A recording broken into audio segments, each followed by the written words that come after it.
What I love about Bond in this movie is that he's struggling with this real balance of his old school vibe and the modern new school stuff. And it's incredibly universal. I think a lot of people struggle with that same thing. Is it important for you when you reapproach Bond in every film to have that kind of universal truth or something maybe that you've experienced yourself too?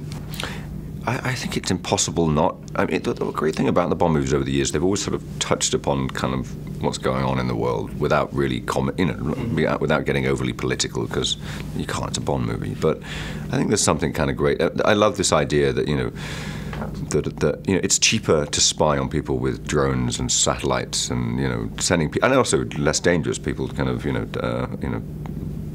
well, hopefully less people get hurt. I'm not sure that's true.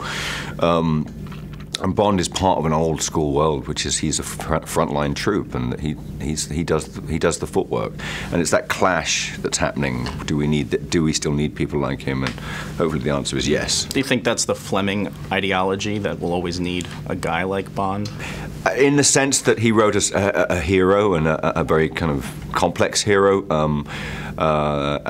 He came out of the Second World War, and Fleming himself was a spy. I mean, he sat behind a desk, but he basically thought out these kind of plans for spying, and it was always to do with sort of basically, individuals. Sort of the individual fighting against many, and so it's kind of a universal feeling, I think. Sure, and almost an extension of that is how MI6, they work in the shadows, but suddenly the internet has pulled back the shroud, and there are no shadows anymore. And I almost thought that's kind of like the entertainment industry at this point, that the internet has changed how we work, or maybe how people peer into our lives. Do you feel that at all? That the internet has changed the job that you do on your films? I try not to, because I think you can't listen to. There are too many voices to make any sense of. Not that sort of the idea that there was sort of less voices before and that you could make more sense of it.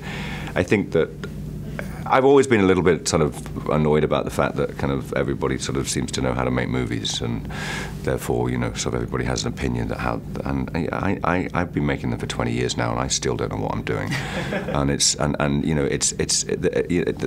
I don't like giving up. There's a kind of smoke and mirrors, and magicians don't give away their kind of their tricks, and it's for a reason, because it's fun to go to the cinema, and I mean, I know that they probably made a speech to you when you saw this movie, but that whole idea that people get a privilege of going to see a movie before an audience goes to see it, and then tells the audience what's in the movie. It seems to me to be self-defeating, So I have mixed feelings about the way. But do you like having to be really secretive about everything because that culture's out there? It's part of the job, I think. I mean, it's part of my job just to say, go and see it, make up your own mind.